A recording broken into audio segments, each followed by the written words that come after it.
The second context for this is the appearance and reappearance of the concept of race.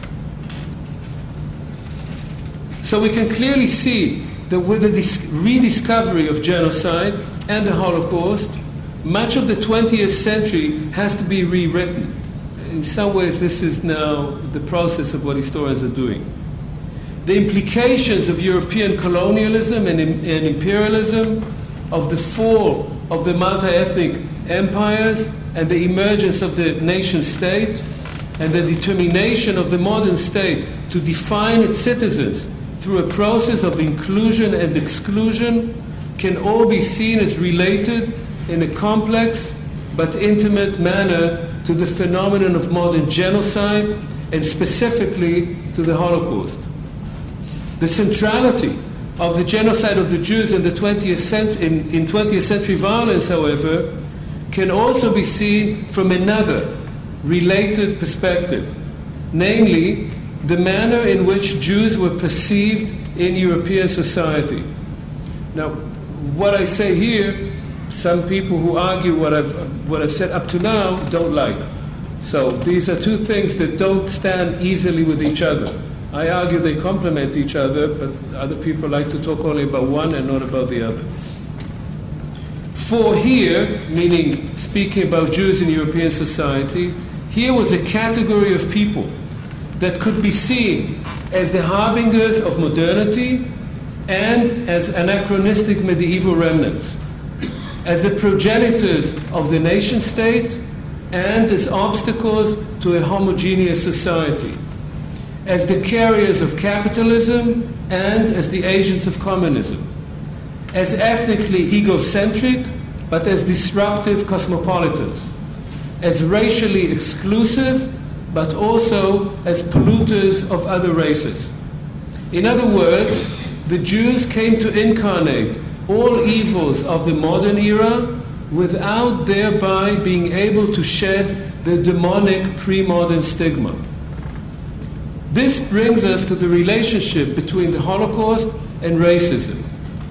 At the beginning of the previous century, one of the most central obsessions of the natural and social sciences, not of quacks, but of scientists, and a major preoccupation of respectable politicians, demagogues, imperialists, nationalists, prophets of doom, and heralds of progress was the idea of race. Scientific racism had various sources, such as the study of evolution, the development of linguistics, the encounter with peoples of a different appearance and culture, the emergence of neoclassical aesthetics, and a new science of anthropology and criminology. But whether it was labeled scientific racism, racial hygiene, or eugenics, there was hardly any sphere of Western intellectual, artistic, and scientific endeavor that was not touched by this idea. And of course, Australia is not an exception to this. The links between the Holocaust and racism may seem so obvious as not to merit any discussion at all. In fact, however, they have been repeatedly disputed.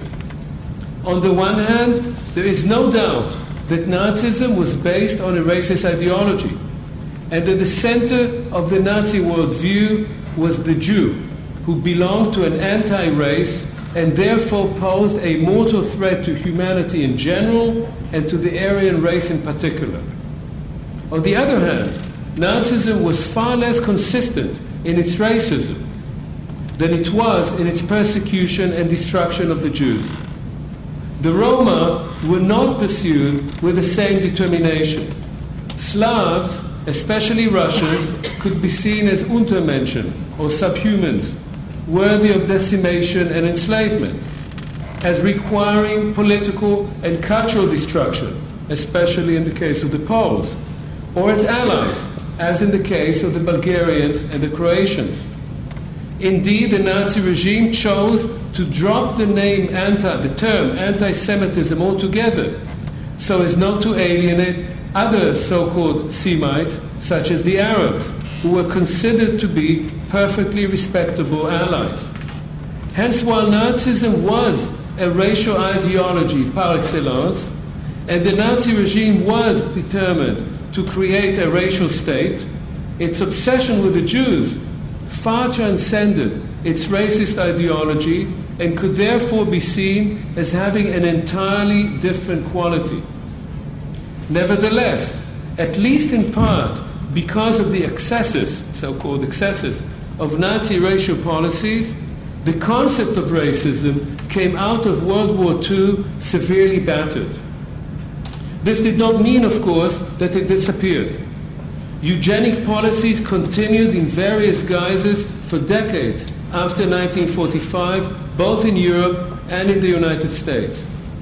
European colonial empires were imbued with deeply seated racism, and the segregation policies in the American South continued unabated despite the contribution of African Americans to the war against the Nazi racial state.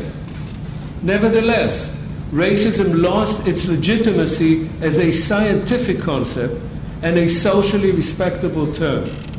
Without the sanction of the scientific community, which had largely invented it in the first place, racism came to be associated with the margins of society rather than with the centers of power.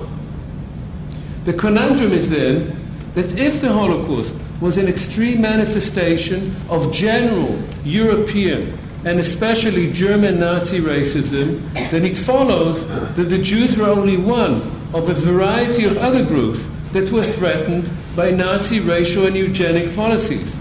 And indeed, it has been argued that the Nazi regime persecuted homosexuals, the handicapped, even women, on the basis of the same general racist worldview.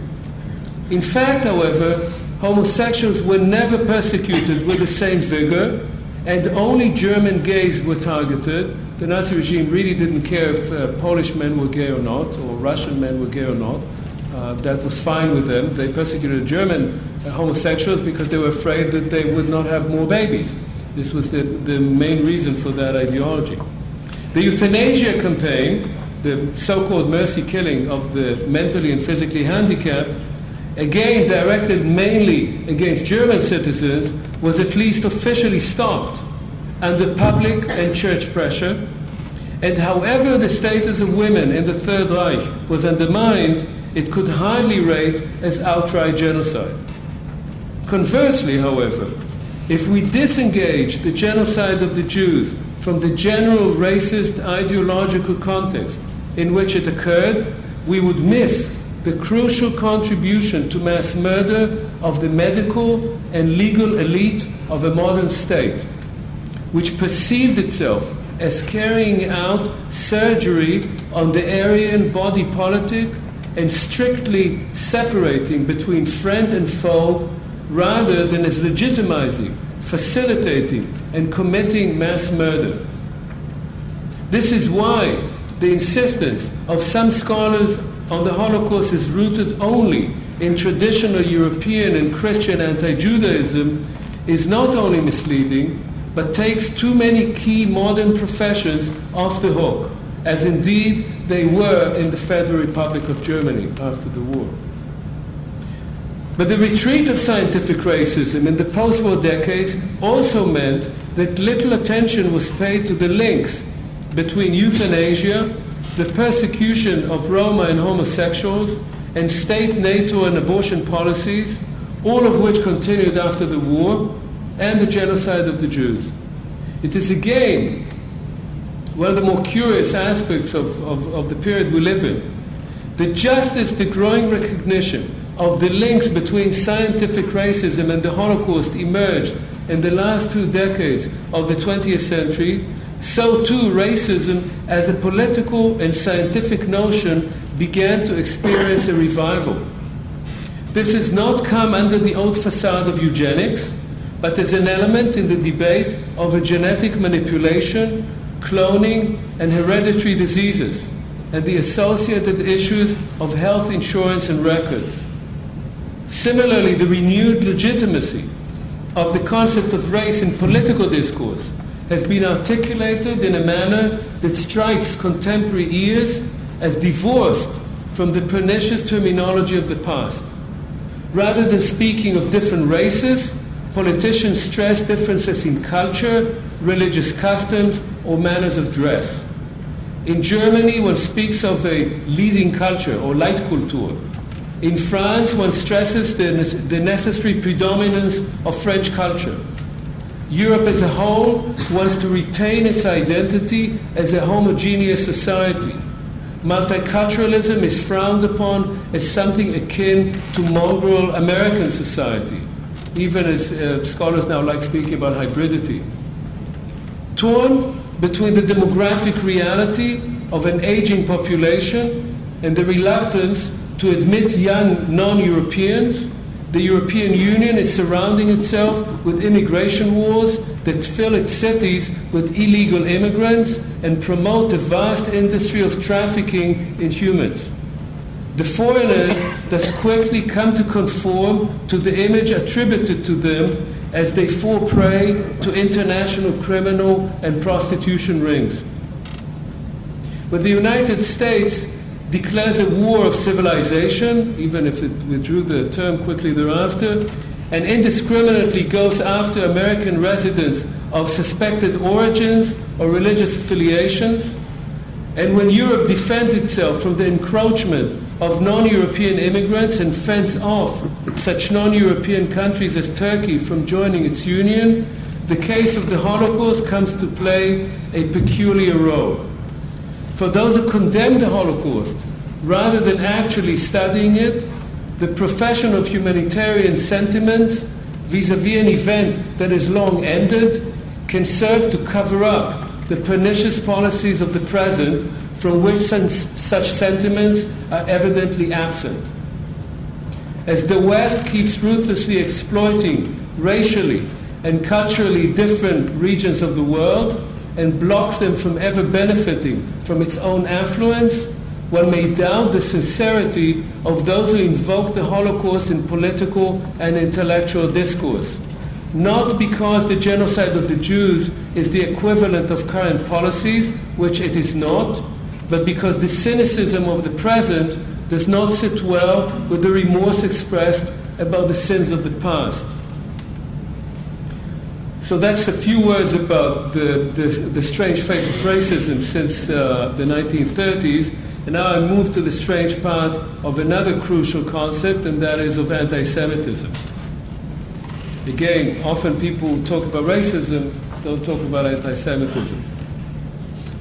The concept, rhetoric, and manifestations of anti-Semitism have followed a similarly crooked path.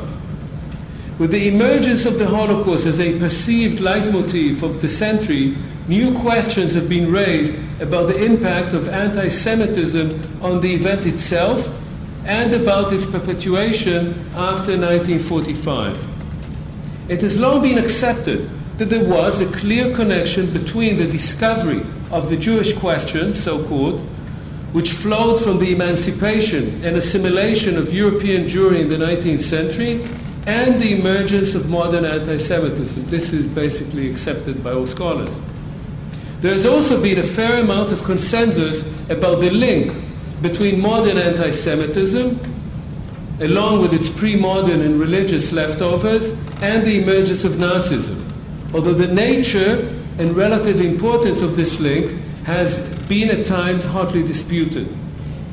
As in the case of scientific racism, the extermination of European Jewry largely discredited public manifestations of anti-Semitism in Western Europe and the United States, although anti-Semitic policies and or rhetoric continue to thrive both in the communist bloc, in parts of Latin America, and in the Arab world. But especially between the 1960s and 1990s, some of the most influential interpretations of the popular support for Nazism and of the motivation of the killers, of the perpetrators of the Holocaust, largely dismissed the impact of anti-Semitism as sentiment and ideology in favor of other impulses, such as anti-modernism, economic resentment, xenophobia, opportunism, peer pressure, greed, and fear of punishment. Curiously, the renewed emphasis in scholarship of the last decade or two on anti-Semitism as a major factor in the worldview of the Nazis and their supporters, and in the planning and implementation of the final solution, coincided quite neatly with the recognition of the Holocaust centrality as one of the main watersheds of the 20th century. And yet, just as anti-Semitism experienced a revival in historical scholarship, it also began emerging from history and entering into present rhetoric, demagogy, and politics. The recurrence of anti-Semitism as a contemporary phenomenon has come in several guises. Most important, the perfectly legitimate criticism of Israeli occupation policies has often and increasingly served to legitimize blatantly anti-Semitic statements and actions. Thus, the attacks on Jewish property and individuals have been presented often as acts of protest against Israeli policies vis-à-vis Palestinians. Denouncing of the September 11, 2000 attacks on the United States have been accompanied by expressions of understanding or sympathy for Palestinian suicide bombers and indifference to Israeli civilian victims. European newspapers and electronic media outlets reported alleged Israeli war crimes without checking their sources and often without public apologies, even when subsequent inquiries proved them wrong. Israeli military actions have been compared to Nazi occupation policies, and the Palestinians to the Jews of the Middle East, victims of the Jewish-perpetrated Holocaust. The Israeli Prime Minister at the time that I'm talking about, Ariel Sharon, was portrayed in such newspapers as the Independent in the shape of a bloody ogre devouring Palestinian children. And the United States, attacked by Europeans for its support of Israel, has been depicted as controlled by the Jews, whose lobbies, financial and electoral power, and key figures in the White House and Pentagon were manipulating both the American public and world politics. Now, some of this is hardly new. In the former communist bloc, much of this rhetoric was commonplace. Thus, for instance, Polish anti-Semitic policies in 1968 were justified as anti-Zionist reactions to Israeli aggression. I actually grew up in a neighborhood that was a result of these policies. That is a neighborhood in Tel Aviv that was full of kids who were the children of those Poles who were expelled from Poland in the 1960s by the Gomulka regime. Similarly, endemic anti-Semitism in the European left found very similar expressions during the Lebanon War of 1982, and you can follow newspaper reports of 82 and more recently, and they're basically the same. The arguments are the same, the images are the same.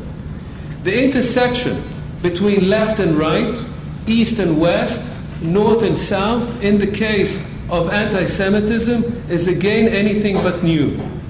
The so-called third path of European politics in the interwar period, the creation of fascism as both criticism and synthesis of capitalism and communism, united over the Jewish threat. European teenagers wearing Arabic headscarves and carrying placards describing Israel as a Nazi state feel that they are true fighters for justice, just as other teenagers wearing swastikas and condemning the invasion of the continent by Arabs, Africans, and Jews feel that they are the true fighters for the preservation of their culture and race. Paradoxically, while the anti-Semitic elements in the European left have justified anti-Semitic outbreaks as criticism of Israel, the European right has used its support for Israel as an alibi for its traditionally anti-Semitic views. The European political scene has been further complicated, and that is the most important new element, by the expansion of Muslim populations in Europe. Though hardly welcomed by their Christian co-citizens, radicalized Muslims, often under the influence of Islamic fundamentalists, and marginalized in their own host countries have nevertheless become powerful political forces that must be courted by different parties. Among these populations, in Germany, France, Britain, Italy, and others, the Netherlands, one frequently finds a tendency to link anti-Israeli and anti-Semitic sentiments vis-à-vis their Jewish neighbors. Another aspect of this revival of anti-Semitism comes from the perception by some European and American critics that the recent focus on the Holocaust is nothing but the outcome of what can be described as a Jewish conspiracy to monopolize suffering, to extort money, and to legitimize power at the cost of others. This monopoly of suffering, it is suggested, may be used to justify the persecution of the Palestinians just as much as to obscure the Jewish dominance of political, economic, media, or academic positions. The alleged Holocaust industry has supposedly ranged from shaking down Swiss banks to robbing poor Polish peasants of their last possessions. The September 11, 2001 terrorist attacks on the United States had an especially curious effect on these attitudes. Rather than diminishing anti-American sentiments, the attacks and their aftermath actually served to further expand and enhance them, precisely as the terrorists had intended.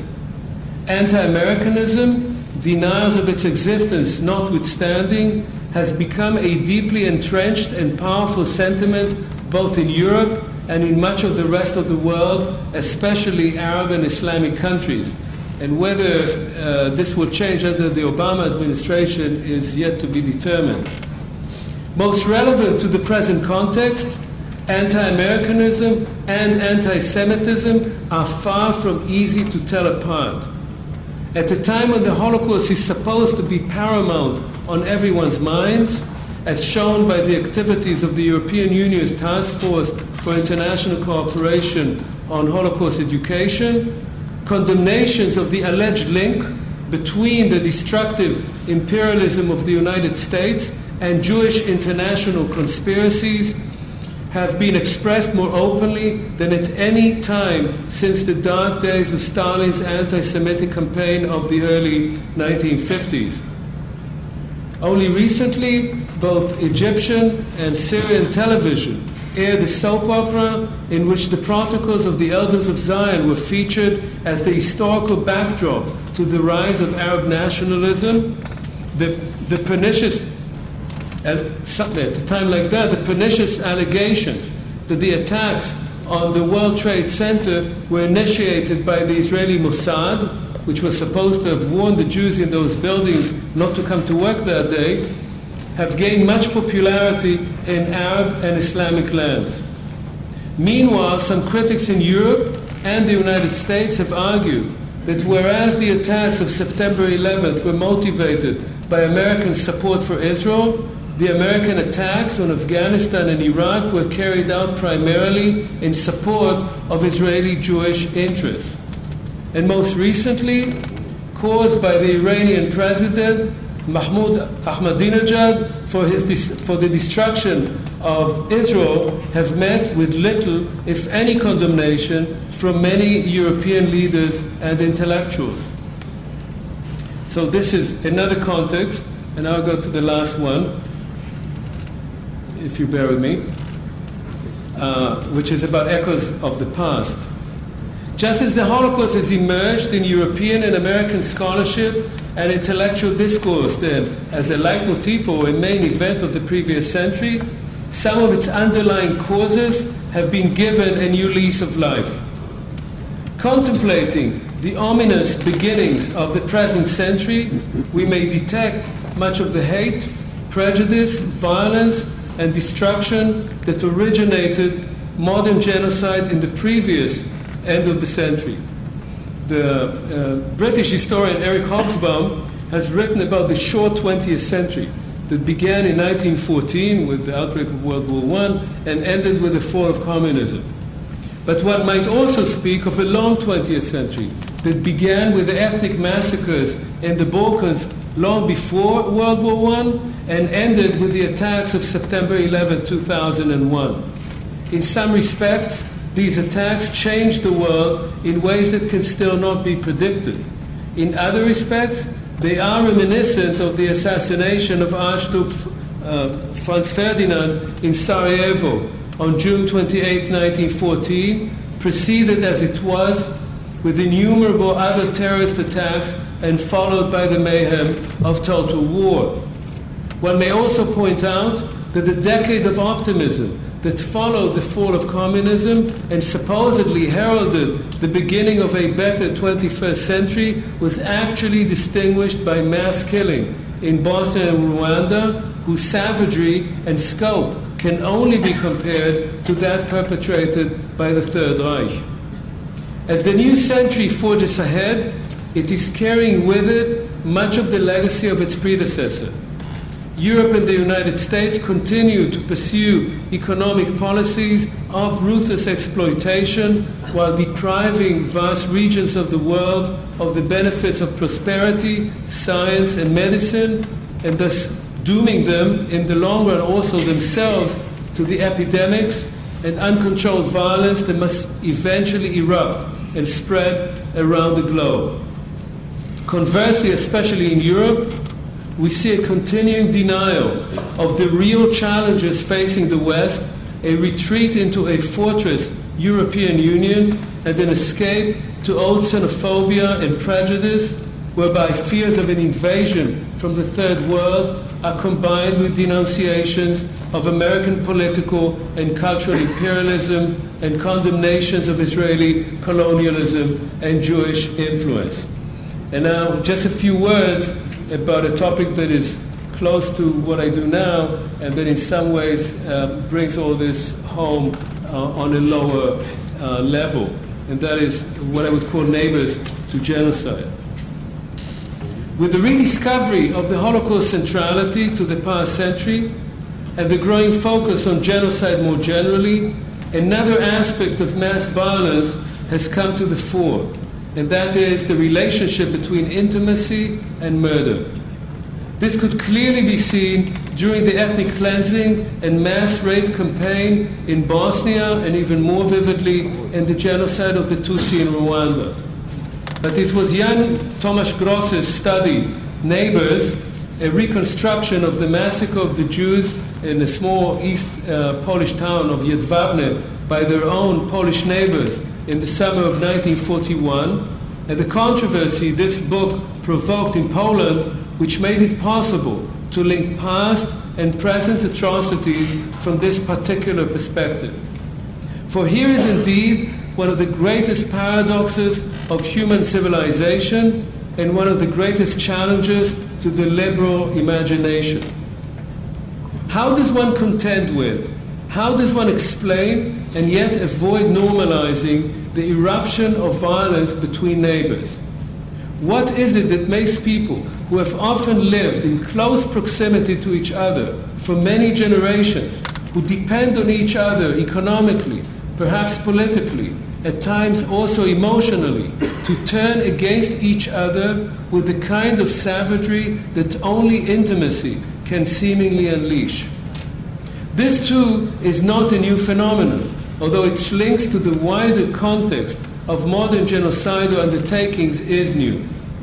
Already at the beginning of the last century, German settlers in Southwest Africa called the German Imperial Army to eradicate the indigenous population with which they had maintained good relations for decades. The ancient conflict between shepherds and farmers was translated into genocide within the colonial setting and the tools of a modern army. This is, of course, the killing of the Herero in German Southwest Africa in 1904, 1905. The Christian Armenian population of Anatolia, which had lived side by side with its Muslim Turkish neighbors for centuries, was annihilated by a state keen on acquiring a homogeneous Turkish Muslim identity within the context of a world war and the disintegration of the formerly multi-ethnic and multi-religious Ottoman Empire. The exchange of Greek and Turkish populations in the wake of World War I uprooted hundreds of thousands of people from their homes, declaring them to be foreigners, and sent them back home to lands where neither they nor their ancestors had ever lived. Roma were hunted down by their neighbors even before the Nazis murdered them, and they are still regarded by their neighbors in vast parts of Central and Eastern Europe as foreign elements. Neighbors, often even family members, turned their backs on the handicapped, torn from their midst and gassed by Hitler's doctors. And of course, one saw it over and over again in the Holocaust. German Jews such as Viktor Klemperer found their colleagues and friends, with few exceptions, condemned them to social death, even when they managed to avoid deportation, even within its own narrower context. As the Polish State Commission that investigated this case following the controversy over the book has established, such massacres took place in several other nearby communities. Moreover, even within the wider context of the final solution, open-air massacres of Jews by a combination of German perpetrators made up of police, army, even firefighters, uniformed collaborators, especially Ukrainian and Lithuanian militias, local police and residents, and so on, were hardly an exception.